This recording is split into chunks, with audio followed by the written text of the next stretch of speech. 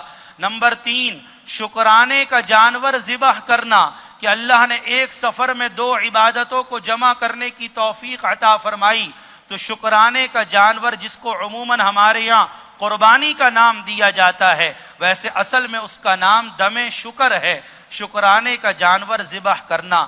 Number 4 حلق یا قصر کروانا۔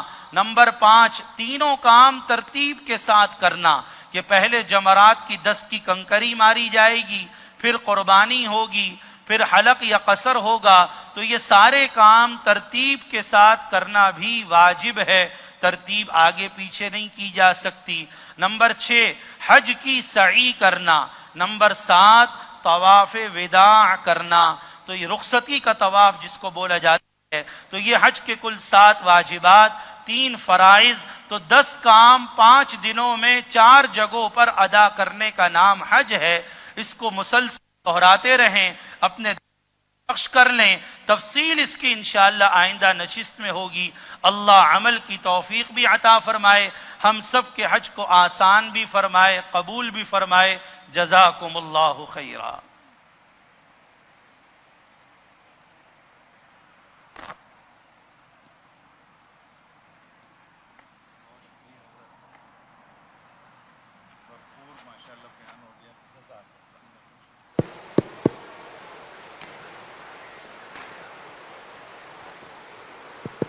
الحمدللہ عمرے کی پوری تفصیل آ گئی آپ حضرات کے سامنے، حج کے واجبات اور حج کے فرائض آپ کے۔ اس کی تفصیل حج کے واجبات اور فرائض کی آئندہ آئے گی انشاءاللہ۔ ہمارے پہلے عرض کیا تھا 2 نشستیں ہیں، ایک نشست ابھی آج ہو گئی ہے، ایسی انتظامی امور کی 2 نشستیں ہیں، ایک آج آپ کے سامنے مختصر آ جائے گی اور اگلی بار پوری تفصیل سے آئے گی۔ میں نے شروع میں عرض کیا تھا آپ سے کہ ہم آپ کو جدہ ایئرپورٹ پہنچا دیں گے۔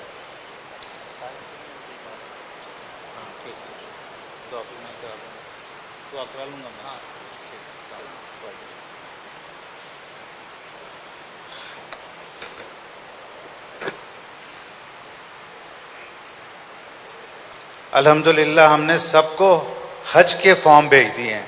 حج کے فارم اسے کہتے ہیں جس میں آپ کا حج کا ویزا آئے گا، اس کی سب ڈیٹیل آپ کو بھیج دی ہے کہ آپ کا نام یہ ہے، آپ کا پاسپورٹ نمبر یہ ہے، آپ کا پورا نام یہ ہے، آپ کا آئی ڈی کارڈ نمبر یہ ہے، ڈیٹ آف برتھ یہ ہے، سب چیز بھیج دی ہے کہ آپ اسے کنفرم کر لیں۔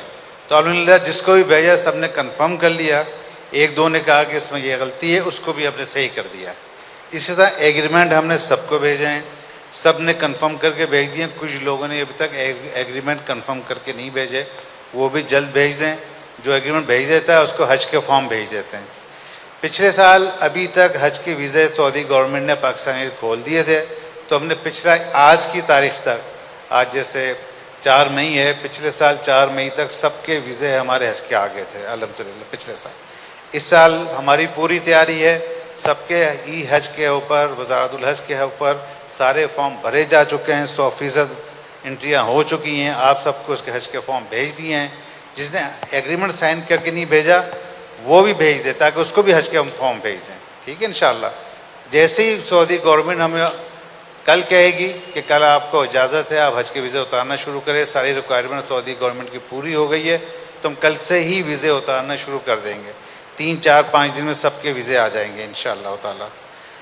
اور اب جب وہ اجازت دے، اگر وہ آج 10 دن بعد اجازت دے گی تو 10 دن بعد شروع کریں گے، ٹھیک ہے نا۔ پاکستان میں جب اجازت ہو جائے گی حج ویزوں کی تو ہماری پوری تیاری ہے۔ ہمارے ویزا اتارنے کے لیے کچھ سعودی گورنمنٹ کے ساتھ پہلے ایگریمنٹ کرنا ہوتے ہیں، وہ سارے ایگریمنٹ ہم کر چکے ہیں، سب ایگریمنٹ کنفرم ہیں ہمارے الحمدللہ۔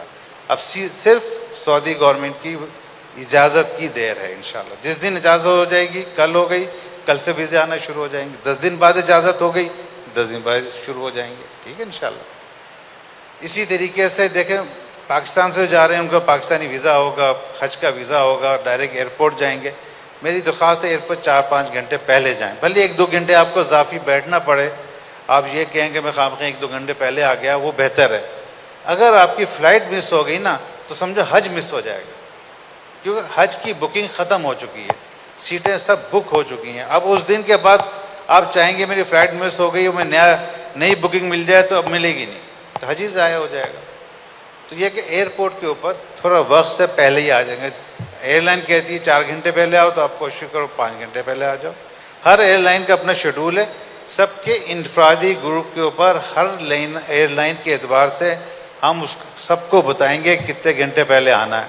اور ہر ایئر لائن کا الاؤنس, جو بیگیج الاؤنس مختلف ہوتا ہے, سب کو ہم نے بتا دیا ہے اس کے گروپ کے اوپر, اس کے حساب سے آئیں. یہ تو پاکستان کا ہے. اس سے باہر ملکوں سے, اکثریت ہماری باہر ملکوں سے ڈائریکٹ سعودی عرب آ رہی ہے. وہ ڈیول نیشنل ہیں, سب کے سب ڈیول. یو ایس اے کا پاسپورٹ بھی ہے, پاکستانی پاسپورٹ, ڈیول نیشنلٹی. وہ اپنے جیسے نیو یارک, دبئی جدہ آ رہے ہیں اکثر لوگ, ایمریٹس ایئر لائن سے آ رہے ہیں, قطر ایئر لائن سے اکثر لوگ, اتحاد ایئر ویز سے اکثر لوگ آ رہے ہیں. تو جب بھی وہ امریکہ سے نکلیں گے تو اپنے دونوں پاسپورٹ اور حج ویزا جو ہم ای ویزا ہم دیں گے اپنے ساتھ رکھیں گے دونوں. نیو یارک کے اندر آپ جب بورڈنگ کارڈ لیں گے, جیسے اتحاد ایئر ویز ہے, ایمریٹس ایئر لائن ہے, وہ آپ کو دونوں بورڈنگ کارڈ ایک ساتھ دے دے گی. نیو یارک, دبئی جدہ, ٹھیک. وہ آپ سے امریکہ کا پاسپورٹ مانگے گی, پھر آپ بولیں, وہ یہ آپ سے سوال کرے گی بورڈنگ کارڈ والے کہ آپ جدہ جا رہے ہیں, وہاں کا ویزا دکھائیں. آپ پاکستانی ویزا دکھائیں گے, وہ پاکستانی پاسپورٹ دکھائیں گے. آپ امریکہ سے آ گئے, دبئی ایئرپورٹ پہنچے, دبئی ایئرپورٹ میں پاکستانی ویزا اور ساتھ میں حج ویزا دکھانا ہوگا. وہ بولیں گے آپ کے یہاں اسٹے کیسے ہے, امریکہ سے کیسے ہے, تو امریکن پاسپورٹ دکھا دیں گے. کوئی مشکل نہیں ہے, سب ایسا کریں گے انشاءاللہ تعالی. اس میں کوئی کبھات والی بات نہیں, کوئی مشکل والی بات نہیں. اسی طریقے سے جب جدہ ایئرپورٹ پہنچیں گے تو ڈیول نیشنل والے اپنا امریکہ پاسپورٹ, یو کے کا پاس سب جیب میں اندر چلا جائے گا, صرف پاکستانی پاسپورٹ ان کے پاس رہے گا اور ویزا ای ویزا نکلے گا. امیگریشن میں جائیں گے, وہ پاکستانی پاسپورٹ مانگیں گے, ای ویزا مانگیں گے, وہیں اسٹیمپ ہوگی انٹری کی, اب وہاں سے باہر آ جائیں گے. سمپل, یہ آپ جدہ ایئرپورٹ تک پہنچ گئے. اصل تفصیل جو ہے انتظامی امور کی جدہ ایئرپورٹ سے شروع ہوتی ہے, جو میں آئندہ بتاؤں گا انشاءاللہ تعالی, ٹھیک ہے. اسی طرح سے ویکسینیشن ہے. کراچی والے حاجی کیمپ سے جائیں گے, ویکسینیشن کرائیں گے, میں ان کو حج فارم بھیجوں گا, پاکستانی وزارت الحج کا حج ویزا فارم, حج فارم, ویزا نہیں, اس کا ویزے سے کوئی تعلق نہیں ہے, وہ آج کل میں ہم آپ کو بھیج دیں گے. جب وہ حج فارم آپ کے پاس پاکستان کا آ جائے گا, اس حج فارم کو واٹس ایپ پہ لے آ کر حاجی کیمپ جائیں گے, اپنی ویکسین کرا لیں گے, سمپل. اور جو ڈائریکٹ جا رہے ہیں باہر ملکوں سے, وہ اپنا لوکل وہاں سے ویکسینیشن کرا لیں. سب کو میں نے ویکسینیشن کا نام, ہر چیز وہاں بھیج دی, اور کسی چیز کی مزید ریکوائرمنٹ نہیں ہے. اور پھر بھی کوئی انتظامی امور کے متعلق آپ نے پوچھنا ہے وہ پوچھیں. اور ہم نے جو آپ سے ایگریمنٹ کیا ہے, آپ نے اس پہ سائن کیا ہے, ہم ہر چیز لازم پوری کریں گے, اور ہماری فیسلٹی پہ کوئی کمپرومائز بالکل نہیں ہوگا, ہر چیز ملے گی. مگر اس کے اندر بھی دیکھیں, جب آدمی آرام پہنتا ہے نا, ویسے ہی آدمی اس سے میں آ جاتا ہے. اللہ پاک نے کہیں یہ نہیں لکھا کہ بھئی نماز پڑھو تو لڑائی جھگڑا نہیں کرنا, اور روزہ رکھو تو لڑائی جھگڑا نہیں کرنا, نماز پڑھو. مگر اللہ پاک نے حج کرتے ہوئے, عمرہ کرتے ہوئے کہا ہے رفث ولا فسوق ولا جدال, حج کرو, فساد جھگڑا نہیں کرنا. میں بھی احرام پہنوں, مجھے بھی غصہ آتا ہے, تو آدمی تحمل مزاجی سے وہاں کام کرے گا. جدہ ایئرپورٹ پہ بہت ساری چیزیں ایسی ہوتی ہیں کہ ہم یہ سمجھتے ہیں کہ یہ چیزیں نہیں ہونا چاہیے, آپ برداشت کریں اس کو. ان کے ایک نظام ہے, ان کی ایک تعلیمات ہے سعودی عرب کی, اس کو 100% فالو کرنا ہے. اب یہ مت سوچیں کہ انتظام کا اچھا نہیں ہے. میں تو نیو یارک میں ہوں, وہاں تو ایسا انتظام ہے, وہاں 10 منٹ کے اندر امیگریشن ہو جاتی ہے, وہاں سامان 1 منٹ میں مل جاتا ہے. یہ سعودی عرب ہے, ان کی اپنی تعلیمات ہے. یہ 50 لاکھ لوگوں کو ہینڈل کر رہے ہیں حج کے لیے, اور بہت بڑی ایک خدمت انجام دے رہے ہیں سعودی عرب والے. تو آپ کو ہم جیسا بتائیں, وہاں کا جیسا نظام ہو سعودی عرب کا, جدہ ایئرپورٹ پہ آپ نے ویسے ہی کرنا ہے. ہمارے سارے حاجی جدہ ایئرپورٹ پہ اتریں گے پہلے, اور واپسی سب کی مدینہ سے ہوگی, اور کچھ لوگوں نے اپنی سیٹیں جدہ سے کرائیں تو ان کی جدہ سے ہوگی انشاءاللہ تعالی. تو یہ مختصر ہے. اگلی کلاس میں میری درخواست ہے, بہت اہم کلاس ہوگی, ساری انتظامی امور کے متعلق, جدہ سے مکہ کیسے جانا ہے, جدہ سے آپ نے کیا کہتے ہیں 5 اسٹار ہوٹل کیسے جانا ہے, اور پھر 5 دن ہے مینا, عرفات, مزدلفہ, وہاں سے بسوں کی ترتیب, گروپس بنانا, یہ سب تفصیل میں اگلے آپ کو اس پروگرام میں بتاؤں گا. مگر جو کراچی میں موجود ہمارے حاجی ہیں وہ لازم آئیں اس کلاس کے اندر، آمنے سامنے بیٹھ کے سوالات ہوں گے، اس میں سب کو معلومات اچھی ہو جائے گی انشاءاللہ تعالی۔ اسی طرح حج کی تفصیل بھی مفتی صاحب اگلے پروگرام بتائیں گے، اور یہ ہماری ایک بہت بڑی سعادت ہے کہ علماء اکرام کی ایک پوری جماعت ہمارے ساتھ ہے۔ آپ کو پورا حج ہم اپنی علماء اکرام کی سربراہی میں کرائیں گے انشاءاللہ تعالی، آپ بالکل فکر نہیں کرنا۔ ابھی مفتی صاحب 10 اعمال بتائے نا، حج 10 چیزوں کا نام ہے، یہ سب ہم آپ کو خود بتائیں گے، ایک ایک عمل آپ کو خود کرائیں گے، آپ کو کوئی تکلیف نہیں ہوگی انشاءاللہ تعالی۔ صحیح ہے، ہم دونوں مل کے ایک دوسرے کوآپریٹ کریں گے، ٹھیک ہے نا انشاءاللہ۔ سب کا نیت کرتے ہیں نا، پھر وقت دعا کرا لیتے ہیں، پھر انشاءاللہ اگلے پروگرام میں سب سے درخواست ہے کہ وہ لازم آئیں، اور جو کراچی کے اندر لوگ ہیں وہ لازم ہماری کلاس کو اٹینڈ کریں، یہاں پر آ کر جو آن لائن ہے وہ آن لائن دیکھ لیں۔ یہ ساری کی ساری چیزیں آج کی کلاس ریکارڈ ہوئی ہے، آپ چاہیں تو فیس بک میں جا کے اس کو واپس سے دیکھ بھی سکتے ہیں، کوئی سوالات ہو تو گروپ پہ مجھ سے کر بھی سکتے ہیں آپ، ٹھیک ہے انشاءاللہ۔ دعا کرا لیتے ہیں۔ الحمدللہ رب العالمین والصلاة والسلام علی نبی الکریم وعلی آلہ واصحابہ اجمعین۔ اللہم انت السلام ومنک السلام تبارک یا ذا الجلال والاکرام۔ ربنا ظلمنا انفسنا وإن لم تغفر لنا وترحمنا لنكونن من الخاسرین۔ رب اجعلنی مقیم الصلاة ومن ذریتی ربنا وتقبل دعاء۔ ربنا اغفر لي ولوالدي وللمؤمنین یوم یقوم الحساب۔ یا اللہ حج کی ہم نے نیت کی ہے، حج کی ہم نے تیاری شروع کر دی ہے، اور حج کے سارے انتظامات الحمدللہ مکمل ہو گئے ہیں۔ اب ہمارا ویزا آنا باقی ہے، اللہ اس میں برکت عطا فرما دے، حج کا ویزا آنا ہمارے لیے آسان فرما دے، اور یا اللہ اسی طرح حج کا سفر کرنا ہمارے لیے آسان کرا دے، اور یا اللہ حج کے سارے فرائض کو ہمارے لیے پورا ادا کرنا ہمارے لیے آسان کر دے، اور علماء کرام سے حج کو سیکھ کر کرنا ہمارے لیے آسان کر دے۔ سبحان ربک رب العزت عما یصفون وسلام علی المرسلین والحمد للہ رب العالمین۔ آمین آمین۔